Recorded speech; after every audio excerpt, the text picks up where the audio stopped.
pense qu'une des raisons pour lesquelles j'ai stagné pendant près d'un an, c'est tout simplement parce que je ne connaissais même pas l'existence des top 7. Pour moi, tu faisais toutes tes séries au même poids, ça m'avait même pas traversé l'esprit que tu pouvais en fait réduire le poids de série en série ou au contraire l'augmenter ou quoi que ce soit. Pour moi en fait tu étais entre guillemets bloqué en poids, c'est-à-dire si tu avais 4 séries à faire, tu faisais les 4 séries au même poids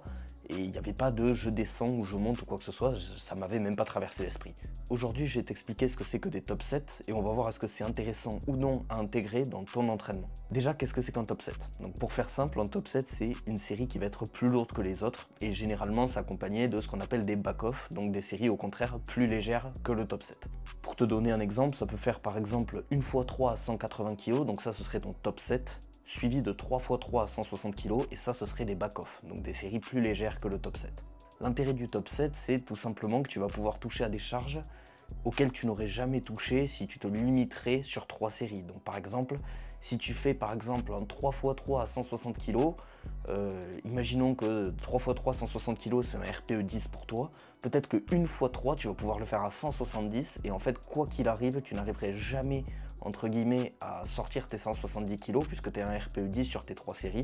Le fait de le faire sur une seule série, ça te permet d'atteindre cette charge-là. Pour cette raison, je trouve que c'est un excellent outil pour t'habituer aux charges lourdes. Donc si vraiment tu vois que tu as des difficultés sur des charges un petit peu plus lourdes ou avec un RPE ou une notion de difficulté un petit peu plus élevée, c'est vrai que c'est un excellent outil pour ça. En plus de ça, puisque le top 7 est très souvent accompagné de back-off, en fait ça va être un excellent outil pour réduire la fatigue. Je m'explique.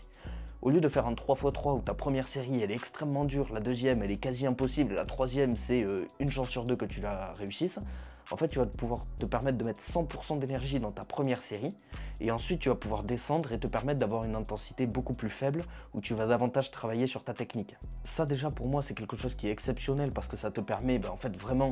d'un côté de toujours kiffer ton entraînement parce qu'on va pas se mentir, si tu fais du RPE 6 tout le temps à toutes les séances tu vas t'ennuyer.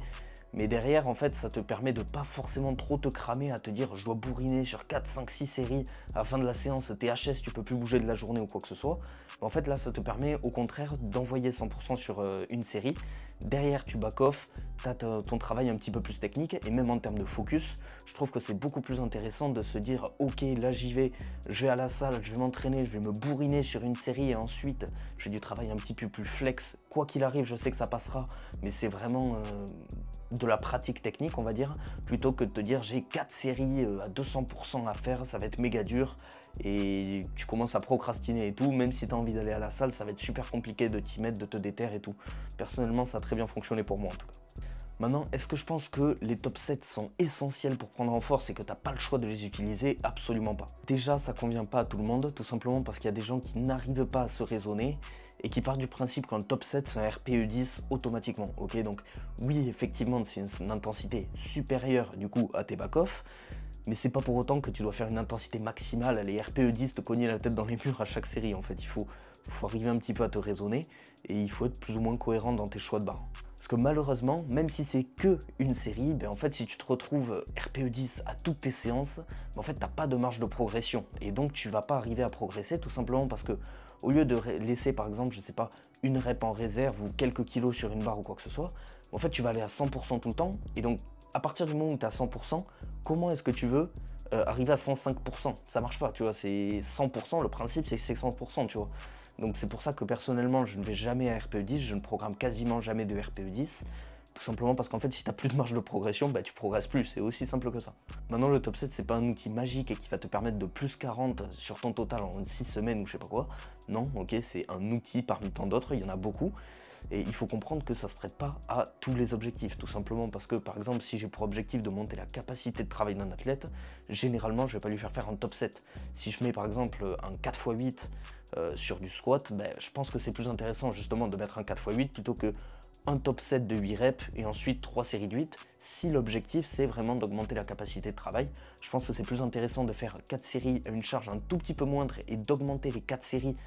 du même kilo ou du même pourcentage ou quoi que ce soit à chaque fois, plutôt que au contraire vraiment bourriner le top 7 et faire un load drop pour les 3 autres séries par exemple en back-off ou quoi que ce soit. Personnellement je trouve que c'est un petit peu moins intéressant dans l'optique de l'augmentation de la capacité de travail de l'athlète. Maintenant à l'inverse, Si je cherche à toucher une certaine charge que je n'ai pas touchée depuis longtemps ou à atteindre un pic de forme sur du coup une série,